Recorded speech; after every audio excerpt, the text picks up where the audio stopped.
Hi, everybody.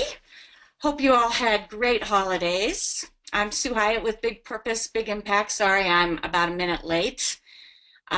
Just as a heads up, I fell and broke my wrist over the weekend on a beautiful sunny day on a sidewalk with nothing on it. So, um, if I'm a little spacier today than usual, it's the medication I'm on, so I'll just apologize in advance. Anyway, Happy New Year, happy 2017, and welcome to the second in the series of the Volunteer Florida uh, webinars on evaluation.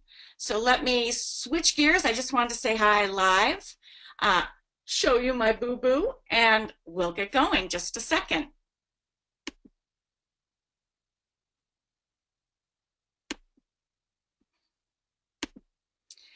Okay, so you should be seeing the evaluation plan main screen. And as we go through today's content, as questions come up, please go ahead and type whatever your question is in the chat box, and I'll try to keep my eye on that as we're going forward and answer any questions as you have them and as they come up. And at the end, I'll unmute everybody, and if you have any questions, you can ask them then as well. The reason we don't unmute during the webinar is, especially for this one, because it's so quick after the start of the new year. There's quite a few folks that are on vacation still this week or on their way back or first day back in the office. It's a little crazed, so they're going to be watching via the recording. And thank all of you for being here, because first day back from holidays for a lot of you. I know there's lots of other things you have to do as well. So, like I say, today we're going to talk about the AmeriCorps evaluation plan. And part of the reason that I made this the next webinar in our series is because I think before you get too far into thinking about what you're going to have to evaluate and how you're going to do it, it's good to have some sense about what the expectations are, not just in the very big picture about whether you're going to ask something about the implementation of your program or whether you're going at something related to outcomes or impact. I think it helps to kind of know what are the chunks of information that you need to have an evaluation plan. So that's what we're going to be covering today.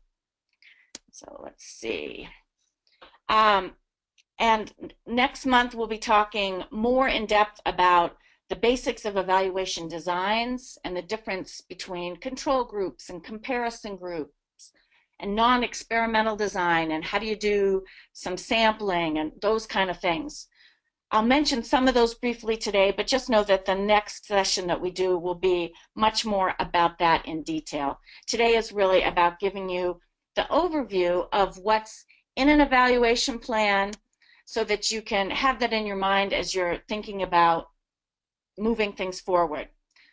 So we're going to go over that. What are the specific sections that you need to have for your preliminary plan that goes into the recompete application when your time is ready to do that? I know there's 3 of you that are Florida programs right now that this will be the first time you have to put in an evaluation plan in your recompete that you're working on basically now. And then I want to just go over briefly how the preliminary plan that you put in your recompete looks different from the one that you'll revise after you know you have funding during the first year of the next 3-year cycle. Most of the components are really pretty similar, but I just want you to be able to see where some of the additional focus would be once you know you have funding, that you don't have to do all of that up front. Of course you can. It's never a bad thing to do more than what's required, but you don't actually have to until later. And then briefly we'll go through each of the sections and talk about what are the things that to think about that you need to write in each of those sections. So just before this call, I did send out an email that you should have gotten that had some handouts in it. So one of the handouts was a copy of the slides that we're going through, and I did those 2 per page because some of the slides, especially that the corporation uses in its core curriculum, have a lot of content on them. And my experience is when you shrink it down to put 3 on a page, it's really hard. It's micro mini print. And I want to make sure that you can really see what it is AmeriCorps National was wanting to make sure people understood about evaluation plans. And then I also sent a side-by-side which compares the preliminary evaluation plan that goes into the recompete with the one you need to do after you find out that you've got funding. And then I know some of you are interested to know, well, what does the actual evaluation report look like once we've done this whole process? And so I put that on there as well. And sort of the cliff notes of that is it's basically the same as your evaluation plan, but a lot of things get then changed to past tense because you've already done it. And you might need to tweak the explanation of what you did a bit, because as you implement your evaluation, you might have found out that everything that you had planned to do didn't happen exactly the way you anticipated. So in the actual report is the time for you to talk about what you really did do. And then there's some additional chunks to that, which we'll go through in a bit. I also sent out what the corporation has put up on its website as part of the evaluation core curriculum, which are the annotated versions of a couple of evaluation plans that they thought were good enough to post. So one is for a process implementation evaluation, and the other is for an impact evaluation. I know most of you are probably going to be doing something in the process evaluation zone, but I think it's useful to be able to see both. And then that can help with your decision making about what you really might want to do. And then the last handout that I included in that email was about evaluation research questions. I know we've talked about that a couple of times, but it's such a really key piece that I wanted to send you a standalone handout that you can use as you're thinking about your own evaluation questions and how to tweak those. So I'm not going to refer in a lot of depth to all pieces during this call today, but I wanted to make sure that you had those as resource materials to use as you're thinking about developing your own evaluation plan. Okay, let's see here. So what is an evaluation plan? It's nothing other than the written document that lays out what you're going to do and how you're going to do it and what the steps are. And because automatically you have to do a preliminary plan and then you'll be revising it after you hear you got funding, it's a living document. So what you put in your preliminary plan needs to be as absolutely strong as possible. You need to not just be fishing around, you have to have a clear idea of what you plan to do. However, it doesn't have to be in cement yet, because that will take on a different shape as you build out some of the other pieces of an evaluation plan that you have to do to really make it a document that you can work from to actually conduct your evaluation. And of course, an evaluation plan is a required component of an AmeriCorps application once you get to a certain stage in the life cycle of your program. And so both, whether you're going up to the competitive pool or you're going to be in the Volunteer Florida formula pool, both sources of funding will be looking at your AmeriCorps application and what you have in it about your evaluation.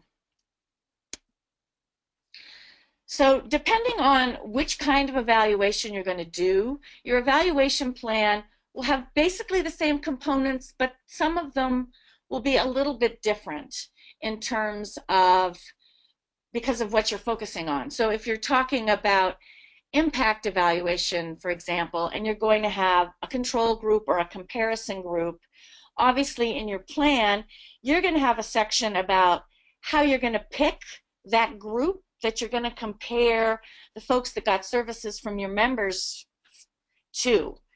So if you're doing a process evaluation, obviously you're not going to have that section because you're not going to have a comparison group. So there's some small differences like that between the evaluation plans, depending on what kind of evaluation you're doing, but the basic chunks are the same. So why does the corporation really emphasize developing an evaluation plan? Well, there's quite a few reasons for that, because it helps everybody on your team get on the same page and be more systematic as you're building out what you're evaluating and collecting the data. It really helps to make sure that everybody's on the same page and not going off in a bunch of different directions. Well, I'm having a little trouble clicking with my my right hand, which is of course the one that's in a cast, so sorry about that. It increases the efficiency of the evaluation if you're really clear what you're doing, so then you don't go down any like rabbit holes that take you in a direction that isn't really on task with what you have said you want to find out. It helps the evaluation team and your staff think about what might be some potential challenges and help you plan accordingly. It creates a shared understanding of what the evaluation purpose is and how it's going to be used amongst your program stakeholders.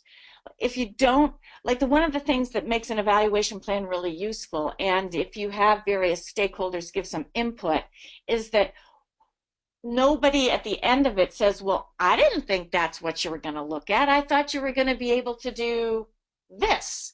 And you're like, well, no, that was never the plan.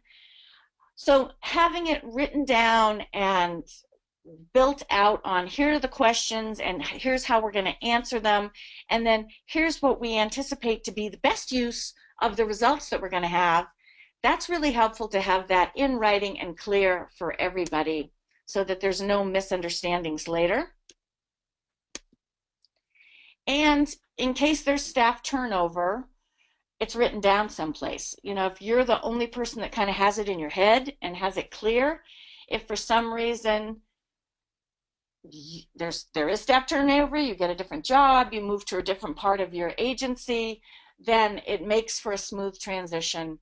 Another piece that I think is really important about really thinking about the evaluation plan as you're talking to external evaluators, and maybe even before you talk to external evaluators, is so that you have some better idea about what you're really going to ask them for in terms of support and how they can be helpful. Sometimes if you are really wishy-washy about what you want to do and you think, well, they can give you a lot of great guidance, it's true, they can. And especially if you have to do an independent evaluation, the sooner you can get somebody involved to give you some expert guidance, the better. But you need to make sure that you're driving the boat and that they're, with their technical skills, helping you design an evaluation and then actually do an evaluation that's going to get you at the end of the day what you want. What you don't want is to be like, oh, just go do something, and then at the end of the day you find out that it really doesn't help you much and you didn't learn much and you spent a lot of time and resources that maybe could have been better spent some other way. So just want to point out that there is this cycle, and I've just been talking about that, and we've talked about this before, that there's the preliminary evaluation plan that goes in the recompete application after you've been around for at least one cycle. Then in the first year of the grant, you revise it, and then in year 3, for the next recompete, you have to have both the evaluation report on what you did during that cycle, and you have to have the next preliminary evaluation plan. So let's jump in and start talking about kind of what the evaluation plan looks like. So the key components sort of in the very big picture are what are you going to look at? What are the questions that the evaluation is going to be designed to address? How much money do you have spent on it? because that determines in part what kind of an evaluation design you can do. Then you can make decisions on what the design is that you're going to use, and you actually really develop the evaluation plan in more detail.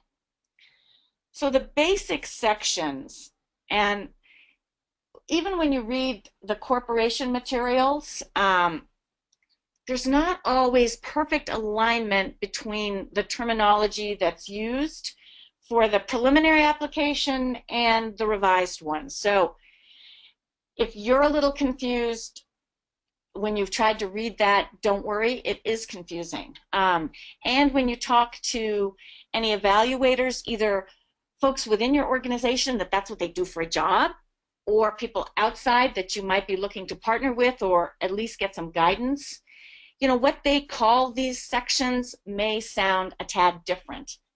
But I think the thing that I'm hoping you get out of our time together today is sort of, no matter what you call it, what goes in each of these chunks in an evaluation plan, because those are the things that you're going to need to put together. So the first section is called the introduction. In the preliminary evaluation plan stuff in the AmeriCorps NOFA, they don't really talk about an introduction. They talk about it using slightly different words. But anyway, the intent is the same. This initial section of the plan should basically give a bit of an overview about what's your program, like what's your model, what are you doing, like how long you've been around, what kind of people do you serve, what's the purpose and the scope, and over what period of time are you doing this evaluation. And remember, the AmeriCorps requirements are that data collection has to go for one full program year. Sometimes that may be data that you've already collected over the course of a year, or it may be something that you're going to do during the 3-year cycle. But that's the kind of thing that needs to be in this intro, just to set the stage, so as somebody reads the rest of your evaluation plan to see what you're thinking about doing, they're really clear where you're coming from on all of this. Also in the introduction is where to put who's going to be involved in planning this thing. Is it your staff?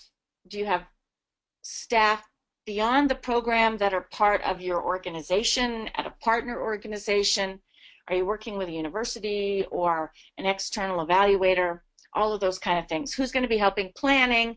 And then what do you think is going to happen with the implementation? Knowing that, again, none of this is in cement. We also want you to put a section in that's about the program background. And in the description of what needs to go in the preliminary plan, they call this the program theory of change logic model. But that's what this section is. It's like, what is your program, what's the problem it's designed to address, and basically, how does it work? What's your intervention look like, and what are you hoping is going to change? So even if you're doing a process or implementation evaluation, the corporation still wants you to give a snapshot of the bigger picture about what your program is about. Granted, later in the plan, you're going to hone in on something related to implementation of the model, but they want to understand sort of what you're thinking on what members and maybe community volunteers are doing, what they're doing, why they're doing it, and what you're hoping is going to change because of that service. And then you have to hone it down to, a lot of your programs do a lot of things. And as we discussed last time and in the live training that we did in September, you are not expected to evaluate every single component of your program. You have to pick one component and go deeper with that. There's just no expectation that if your members are kind of in 3 buckets, doing sort of 3 kinds of activities, you don't have to focus on all 3 at once. My recommendation always is pick something meaningful that's an important part of your program that maybe has implications for AmeriCorps and or other funding, a piece of your program that you really are out to improve, a piece that maybe you haven't studied in the past, and go deep with that. Like, it's better to do a deep, thorough job with one chunk. And maybe in another cycle, you look at one of those other pieces. But that's really important, not to overcommit and try to evaluate everything. So you have to describe as part of this, what's the chunk that you're going to focus on, and give an explanation of why that is. So here is a sample of a logic model that was put together for a homelessness prevention program. And the things on the left-hand side, those three columns that you're all very familiar with, inputs, activities, and outputs, those are all related to process evaluation kind of questions. And anything that relates to changes or outcomes, whether that's short-term, medium-term, or long-term, those are all outcomes. So when you're developing your research questions, you really need to think, okay, which kind of evaluation are we going to do? Are we going to do something about process, or are we going to do something about outcomes or impact? Because that affects the kind of questions you're going to ask. So as we said last time, your research questions need to be clear and specific, well-defined. They actually have to be measurable, and they have to relate in some way directly to your logic model. So the questions you're asking, say, about implementation of your program, you need to be able to see that those questions relate to how you've described your program model in your theory of change and logic model. It can't be something coming in from left field. It needs to be clearly tied and probably goes a bit deeper than what it says in your logic model. And if you're on the outcome side, looking at something more like an impact evaluation, you got to make sure that what you say you're going to look at relates to what you said is going to change. You can't be looking at something that's totally irrelevant because you think it might be interesting. You got to stick to sort of what the plan is that you've laid out. So any questions about that before we move into some examples about research questions? If you do, please go ahead and type them in the chat box, and we'll make sure we get those cleared up before we move forward.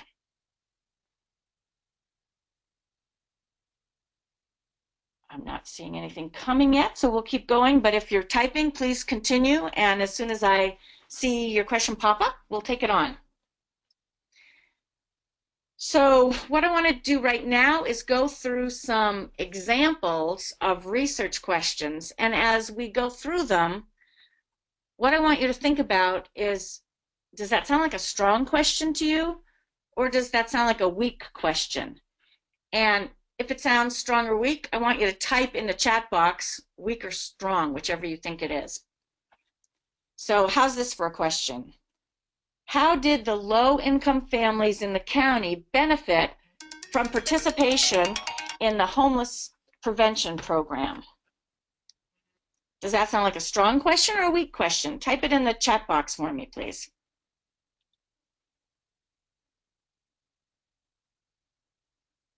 Come on.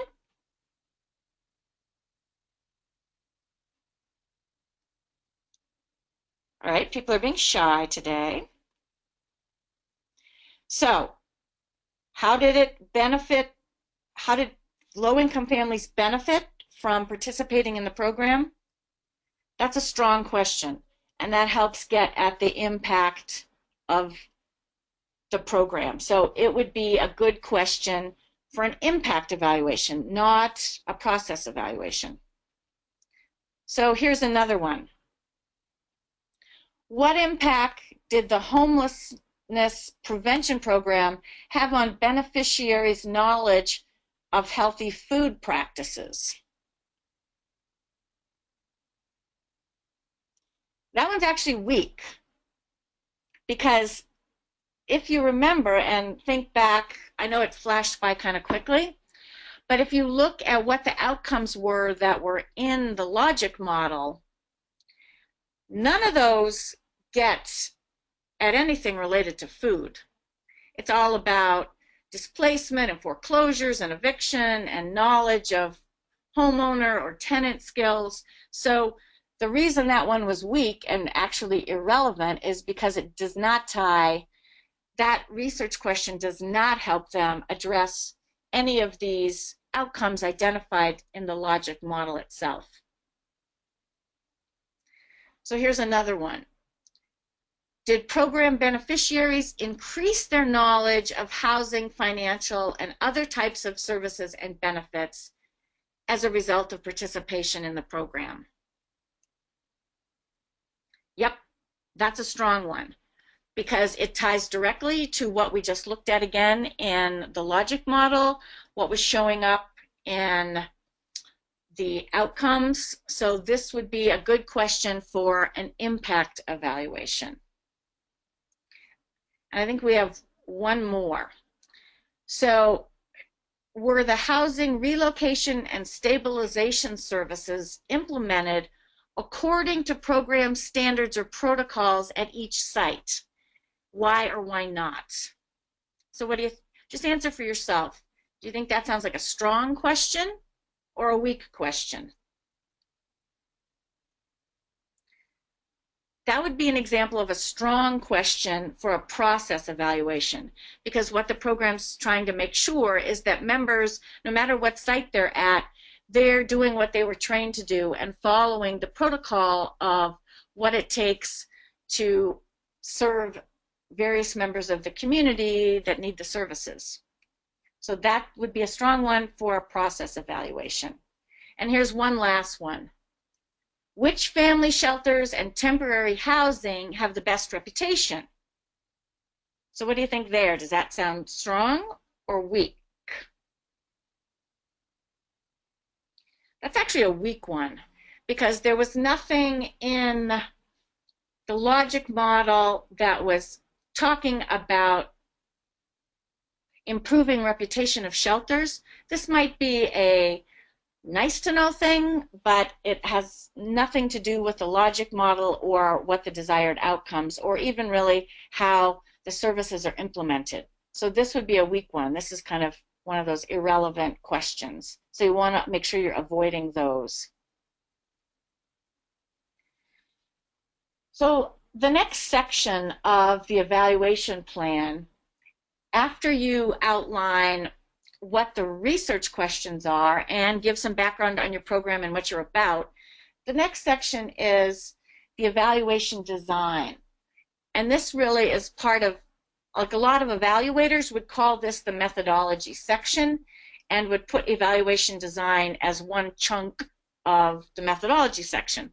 So in this piece of the evaluation plan is where you lay out really clearly whether you're going to be doing an impact evaluation or a process implementation evaluation, and why you chose that, and what are the strengths, what's going to be the good thing about what you're going to get out of doing that kind of an evaluation. And again, we've just talked about where do the questions come from, and which part of the logic model you're going to focus on as to which type of evaluation design it's going to be. And I'm not going to go into a whole lot deeper detail on this right now. I think hopefully by now you're pretty clear on the basic distinction between process and implementation and outcome and impact evaluations, and we will go deeper on that in the webinar next month. So just as a quick reminder, process evaluation really is looking at what the program's doing and has it been implemented as designed. And it can include both qualitative and quantitative data collection, but process evaluations don't require comparison or control groups like we've been talking about, and so you don't have to also use advanced statistical methods. So if that's not your gig and you don't have to do an impact evaluation, now is when you can breathe a sigh of relief that you're not going to have to remember what a chi-square is or a t-test. And some of you may never have even had a course about that. So not required for this kind of thing. There's non-experimental outcome evaluation designs. And again, I'm not going to go into this in any depth. This is where you look at one group that's actually gotten services and maybe you track their changes over time. Then there's the quasi-experimental designs, which is where you do have a comparison group. And then there's experimental evaluation design, which sometimes AmeriCorps calls randomized control trials, or RCTs. And that is where you use specialized techniques to come up with a control group that's pretty much identical to the group that's getting services. And this, again, is something that most of you will never be able to do, although some of you may be able to do it. And we'll talk more about what do these basic designs look like in the next webinar, so you at least have an understanding of the trade-offs. And even if you're not going to use one of these right now, it helps you as you're thinking about subsequent cycles of evaluation and what might be your longer term strategy about how you want to take evaluation in the future. So as part of the evaluation design section, this is where you will describe who you're going to evaluate, basically, your evaluation study groups. Or if you're doing an implementation sort of thing, it might be certain kinds of schools or classes. So your study group might not be people, it might be some other frame of reference. But this is where you have the chance to talk about what you're going to look at and how you're going to pick who is part of it. So what's the target population if you're going to be looking at people? So if your program deals with at-risk readers in the 3rd grade, this is where you would describe who are those students, how are they identified, what kinds of schools are they at, what are the indicators that you use to pick them for participation, and how you're going to pick them for participation in an evaluation study. And it might be that if you're looking at people, it's folks that only have had a certain level of service are included in the impact evaluation. So if somebody didn't do all 30 sessions for 15 minutes 3 times a week, whatever your dosage looks like, then maybe you say, here, we're only going to have included in the evaluation those beneficiaries that met a certain threshold. So this is where you would talk about that. And again, this is about the evaluation design, and just know that there are different levels to that, and we'll talk about that more next month. So the next big chunk of the evaluation plan is really the data collection plan. So once you know what questions you're going to ask and you have some sense of where you're going to get the data, are you going to use secondary data that already exists about students that maybe a school district has? Are you going to collect new information? This data collection section is really where you talk about what your plan is of how you're going to collect the data. So in this section, you're going to give more details about what information you're going to collect. And so some of that is thinking about what are the indicators. And I know many of you have probably heard about that through performance measurement training that you've had, where you identify what's an outcome that you want to have the beneficiaries that are being served reach. But then sometimes you have to come up with indicators, which are the things that you look for to make sure it's really happening. Because there's not always the same set of indicators, even if you say your outcome is the same between programs. So say you're a program that says what you're going to do is improve self-confidence amongst 5th graders as a result of after school programming that you're doing.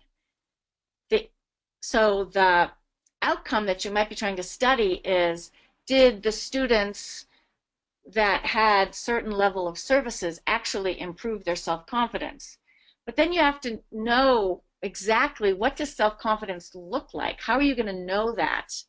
Is it things about the student's attitude, about themselves? Are there visual cues that you might be looking for about how they carry themselves, how they participate in class? It could be any of a lot of things. So that's why you have to think, what indicators matter to your program, and what are the things that you would look for to show that you're achieving the success that you want.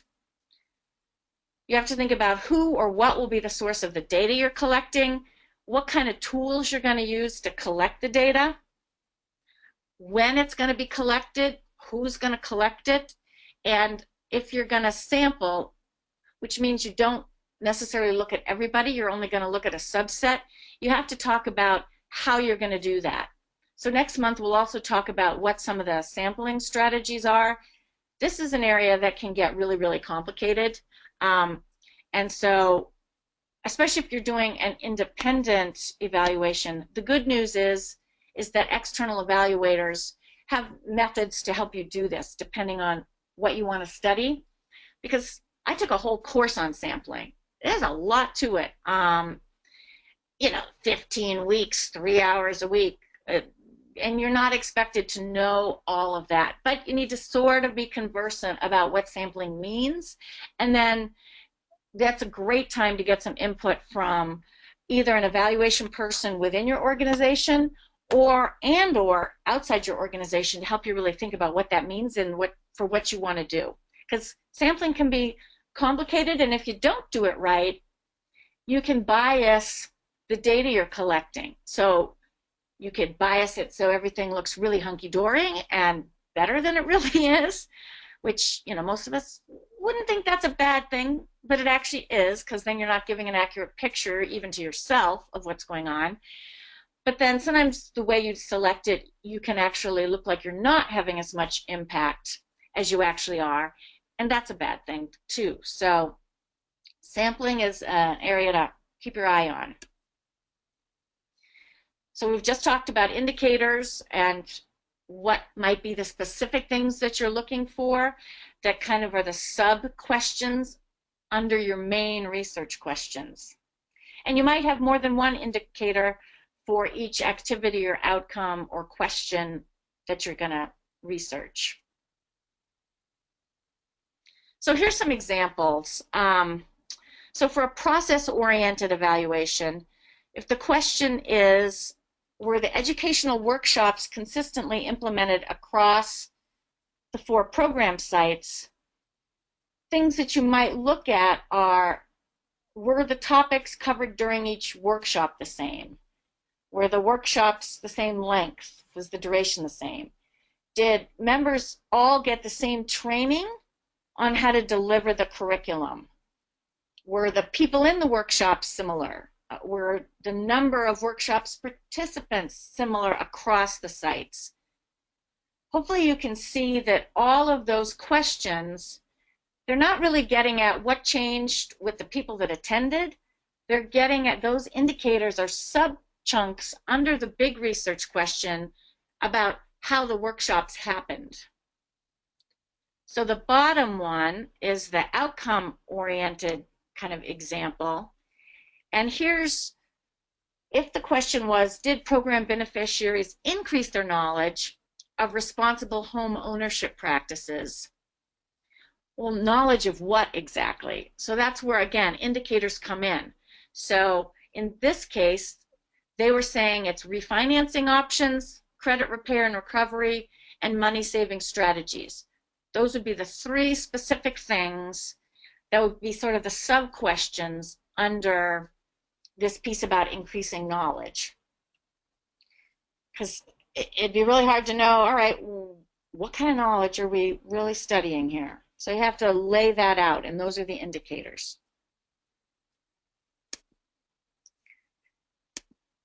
All right, come on. Not switching slides. There we go. So another thing that we're not going to go into a lot of detail now, but you have to sort of think about, well, what kind of data is it going to be? Is it something that's going to have a rating scale or close-ended, like multiple choice questions? Is there some numeric part to it? Or is it going to be, you're going to ask people open-ended questions and let them explain their experience or describe a process or tell you how they benefited?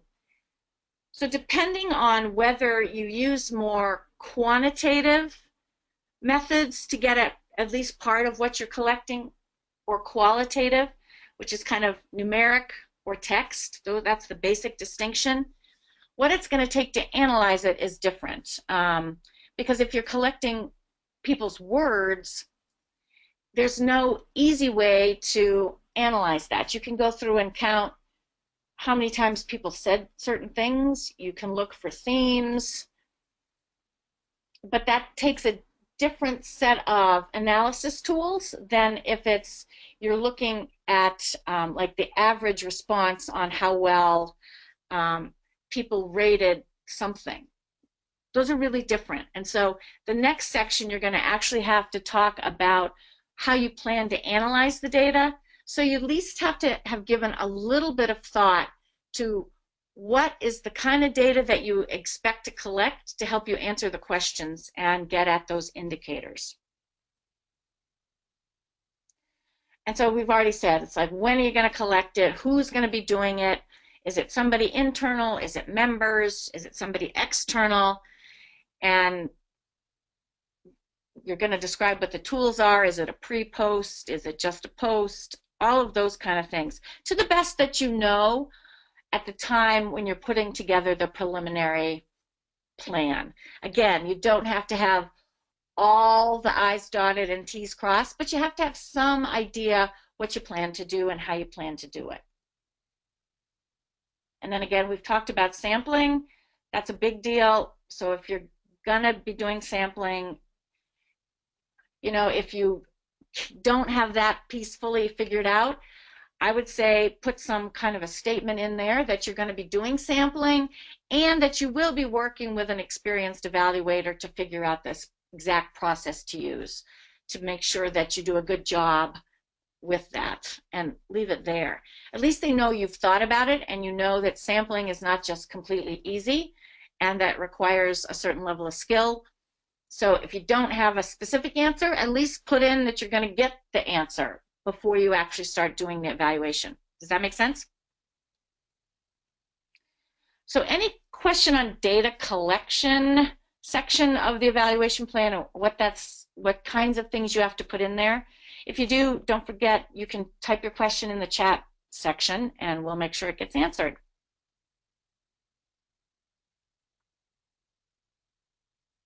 All right, not seeing anything come through, so we will plow forward. The next section under methodology is they want you to give some sense of how you plan to analyze the data. So for a preliminary evaluation plan, you may be leaving this kind of generic in terms of what you're saying. You may say you're going to use quantitative data analysis techniques for the quantitative data, and the specific types of statistical analysis that you'll run will be determined during the evaluation plan revision process. Just so you mention it, because you get dinged if you don't at least cover the topic that they expect to see. Even if you don't have all the information yet and a full explanation of what that's going to look like, make sure you at least reference it and say that you're going to determine that, you know, in like the first quarter of year one of the next grant cycle. And if you're doing interviews, that's oftentimes text is what you get out of that, a recording, or you use a transcript. So then also qualitative data analysis, you almost always are doing a content analysis And you might be doing something else like case studies or looking for themes. Um, so just do the best you can on talking about this section in the preliminary plan. Like, don't get too nervous about it, but just put something in there so it's a placeholder, and then you can build that out more once you know you actually have funding and you're doing the revised plan. Hopefully that makes sense.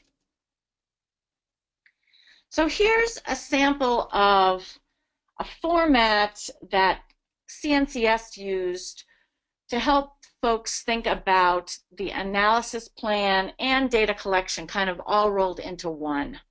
So what you're seeing on the screen is a sample of a process evaluation, kind of data collection and analysis plan built out. It almost looks like a logic model when you look down because it's got 6 columns, but that's not what this is. So in the first column on the left, you can see that the research question, whatever that is for your program, would go there. Then the next column over is what are the indicators? What are like the sub-questions underneath that main research question that are the things that you're going to look at during the evaluation? And then you can talk about what's going to get collected and how that's going to happen. So in this case, 3 of the indicators are going to come from the member report that details the workshop and the logs that are affiliated with that. And I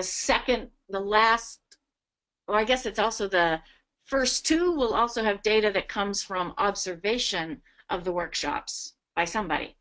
And as you can see in the next column, member logs are going to be the source of part of it, and the evaluator is actually going to observe the delivery of the curriculum. So that's where some of the rest of it's going to come from. When is it going to be collected? So the evaluator is going to get the workshop logs from members every quarter. The evaluator is going to do quarterly observations. And then how are you going to analyze the data is the last column on this grid.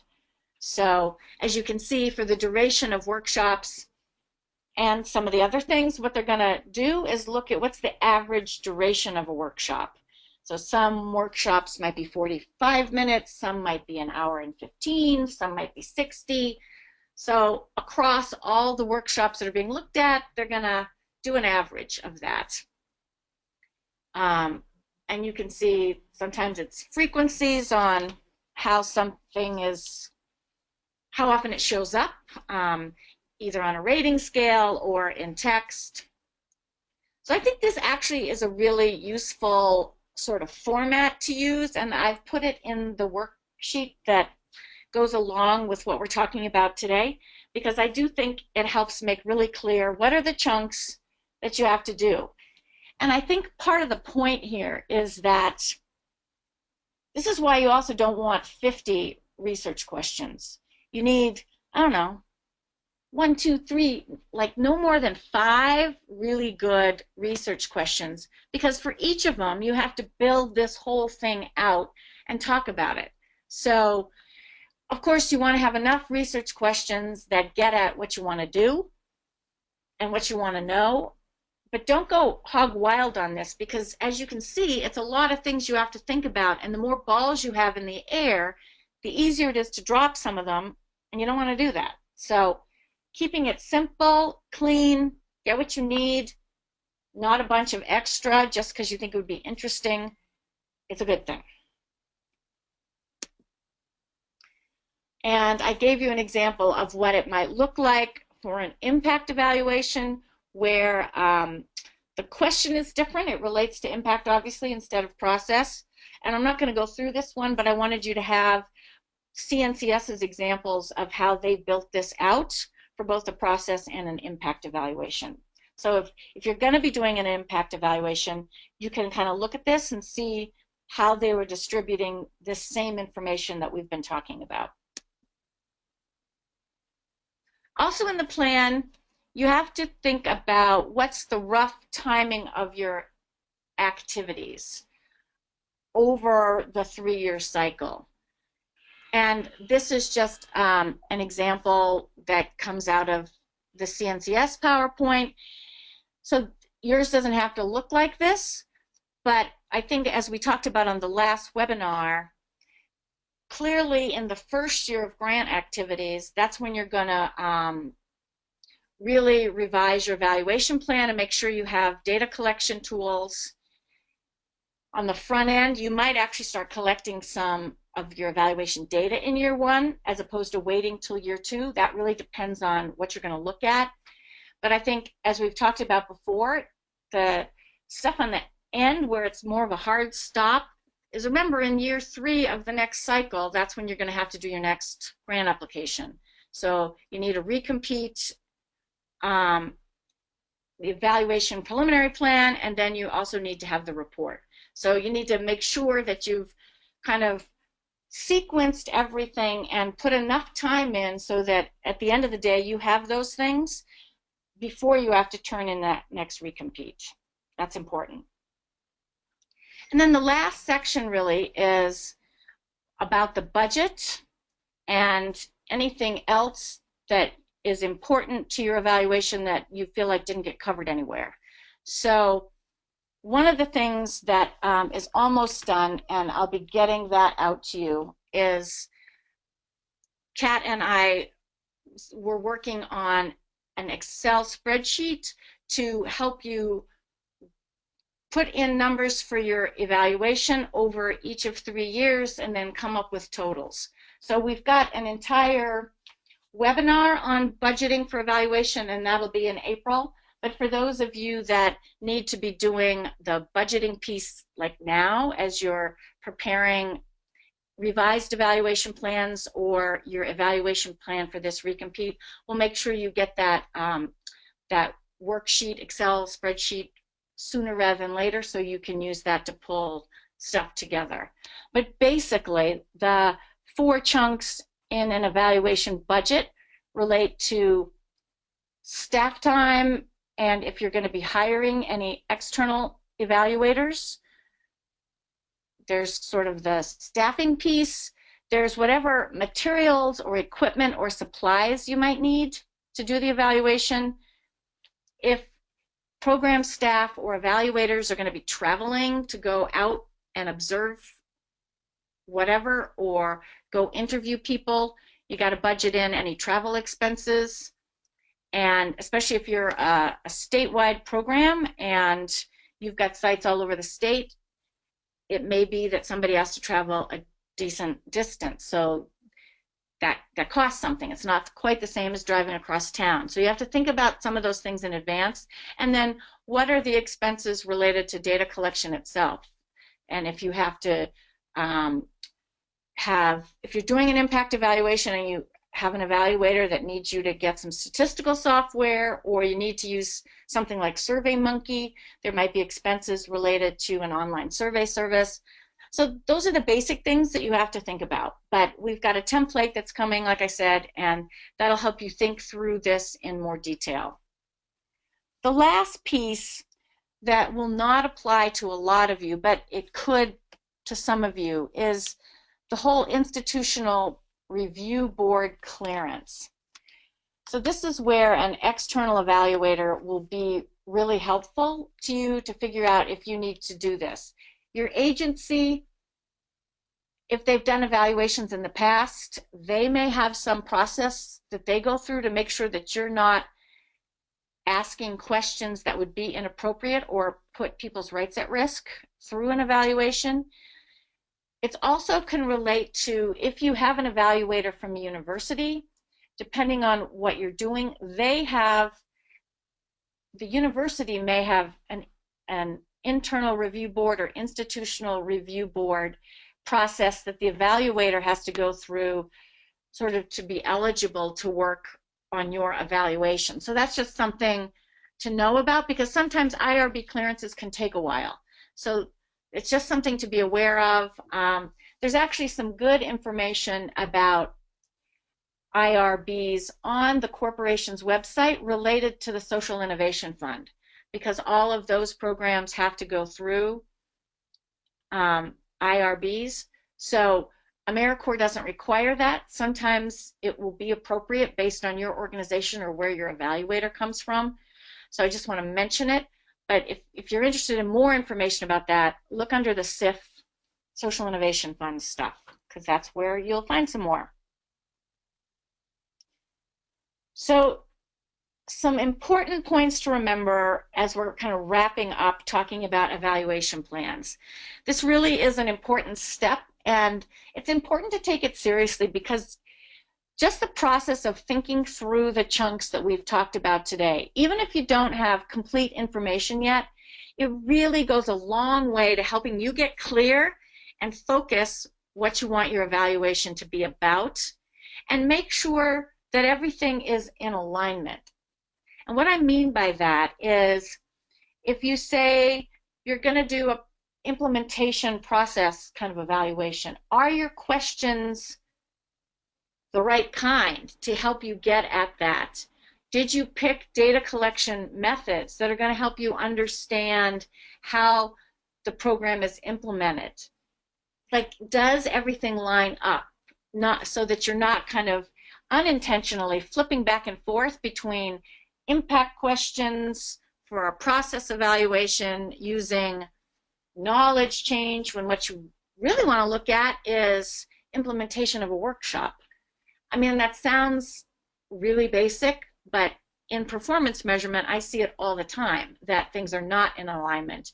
And the same issue can easily happen with evaluation planning. So something to keep in mind. And remember that getting things down on paper is a great way to have conversations within your organization. We've talked about it's a way to have a preliminary conversation with an evaluator. It's also important when you're thinking about negotiating maybe with a school district or partners, because they have data that maybe you're going to need for your evaluation. It helps to have something written down so they can see what you're thinking. What's the big picture? How does this all fit together? And it also gives you a way to build the case about why supporting you and sharing some data, perhaps through a data sharing agreement, then you can make the case about how it's going to benefit them. Because you can show what you're looking at, and then you can describe that much more clearly to whoever maybe you need to negotiate with to get access to data. Because especially with HIPAA and confidentiality things, it's not always so easy anymore. Not that it was ever hideously easy, but it's more difficult to get access to records, especially historical records, around some of the people that your members are serving. So, you know, there's a whole process that goes along with that. So that wraps up what I wanted to make sure that you had exposure to today. So if anybody has questions, please feel free to type them in the chat box right now, or send me an email offline to shyatt@bigpurposebigimpact.com, and I'm glad to answer anything. If you're not comfortable asking it here, please feel free to go ahead and do that.